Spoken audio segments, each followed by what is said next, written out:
Hello friends, இது உங்கள் அப்பா கிறிஸ்மிப்பா சமையல். கிறிஸ்பியான ஆரோக்கியமான உளுந்த வடை. இந்த உளுந்த வடை கிறிஸ்பியாக டேஸ்ட்டாக இருக்கும். டிப்ஸ் சொல்ல பாருங்க.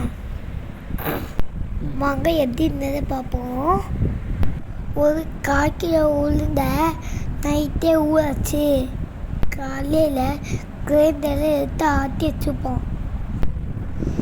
மிக்சியில் சொன்னால் அது கிறிஸ்பியாகவே இருக்காது. இதுதான் அதில் இருக்க டிப்ஸே. வெங்காயம் நிறைய கட் பண்ணி போடக்கூடாது, கம்மியாக தான் போடணும். 2-3 சின்ன வெங்காயத்தை கட் பண்ணி, அதாவது 2 பச்சை மிளகாயும் கட் பண்ணி இதில் நம்ம ஆட் பண்ணியிருக்கோம். கருவேப்பிலை, மிளகு, ஜீரகம் இதெல்லாம் ஆட் பண்ணியிருக்கோம். தேவைக்கேற்ற மாதிரி உப்பு போட்டு பேசணும்.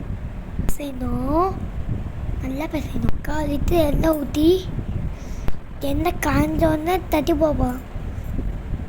இது எப்படி தட்டுறது பாருங்க. எடுத்து உள்ளங்கையில் வச்சு நடுவில் ஓட்டையை போட்டு எண்ணெயில் போட போகலாம். ஏற்கனவே எண்ணெய் சட்டியில் போட்டுருந்தா ஒதுக்க வச்சுட்டு இன்னொரு இதில் போடலாம். இன்னைக்கு ஏற்ற மாதிரி வடையை தட்டி போடலாம்.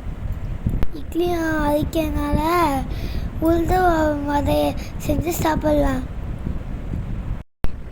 எப்போ இட்லி மாவு ஆற்றுறோமோ அப்போ தான் வடைக்குமே ஆற்றலாம். அப்போ தான் ஒரே வேலை ஈஸியாக முடிஞ்சாகும். உளுந்த வடை ரெடி. இதே உங்கள் வீட்டில் செஞ்சு பார்த்துட்டு கமெண்ட் செக்ஷன் கமெண்ட் பண்ணுங்கள். பக்கத்தில் புதுசாக வந்தவங்களும் நீங்கள் சப்ஸ்கிரைப் பண்ணிக்கோங்க. Thank you for your support.